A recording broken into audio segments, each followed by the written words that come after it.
Altaqa Ibrahim bin Adham dan Shaqiq al-Balkhi ada di kota Makkah. Ibrahim berkata kepada Shaqiq, "Urusan apa yang membawamu melangkah seperti ini?" Shaqiq menjawab, "Aku melewati padang yang luas, dan aku melihat ada seekor burung yang dua sayapnya telah patah. Aku berkata, perhatikanlah, dari mana burung ini memperoleh rezekinya."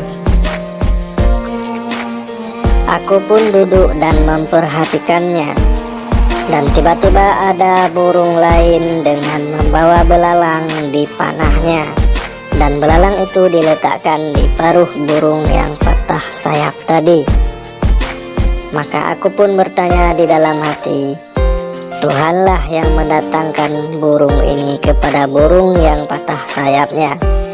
Dia zat yang berkuasa memberi rezeki dimanapun aku berada. Akhirnya aku meninggalkan kerja dan sibuk beribadah.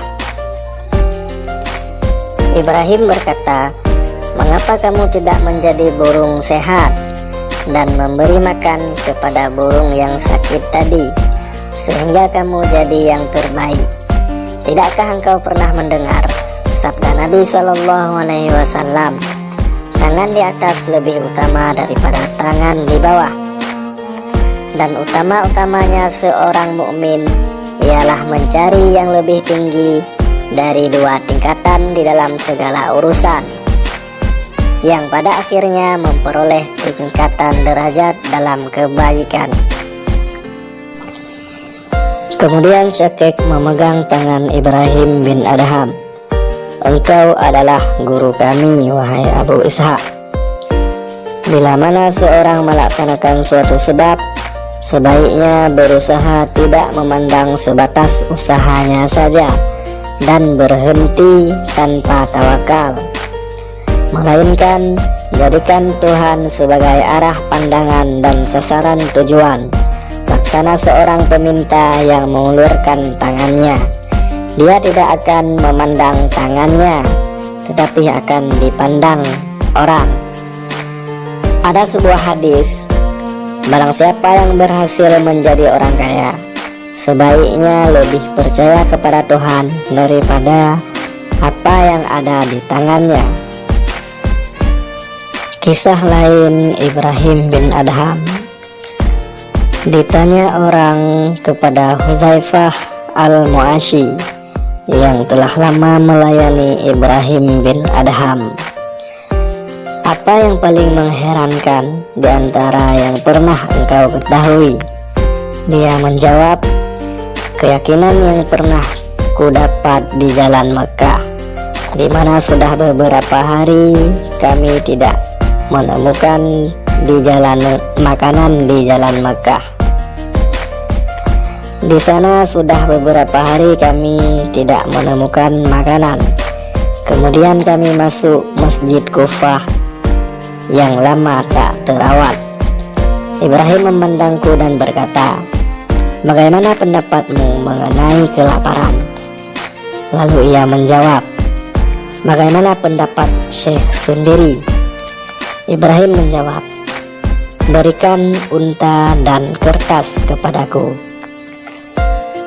Hudzaifah memberikan kertas, dan setelah membaca basmalah, ia menulis, 'Engkau adalah Tuhan sebagai tempat tujuan atas segala sesuatu yang diisyaratkan oleh isi hati.'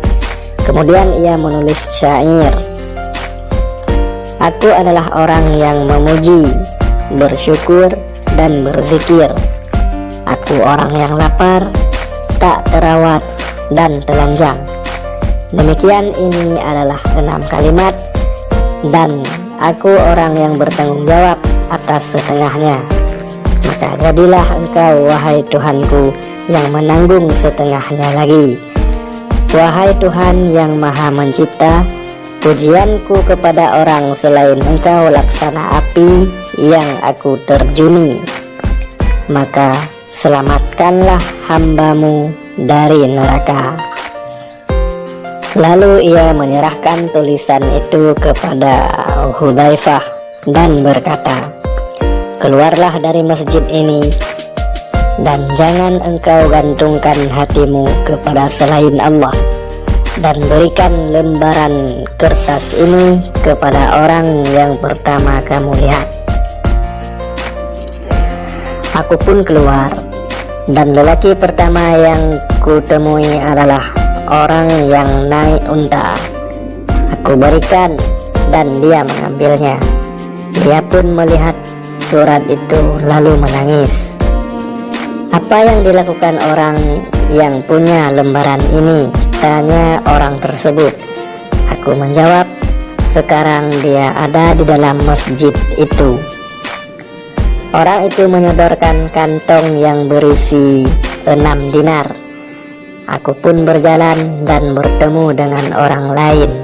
Lalu kutanyakan kepada orang lain, "Siapakah yang naik unta tadi?" Orang itu menjawab, "Dia adalah orang Nasrani." Kembali aku kepada Ibrahim bin Adham dan menceritakan semua yang kutemui. Dia berkata, "Jangan engkau sentuh apapun." Sebentar lagi dia datang kepadaku. Beberapa saat pun orang Nasrani datang dan langsung mendekap Ibrahim bin Adham, lalu kecut dan langsung masuk Islam.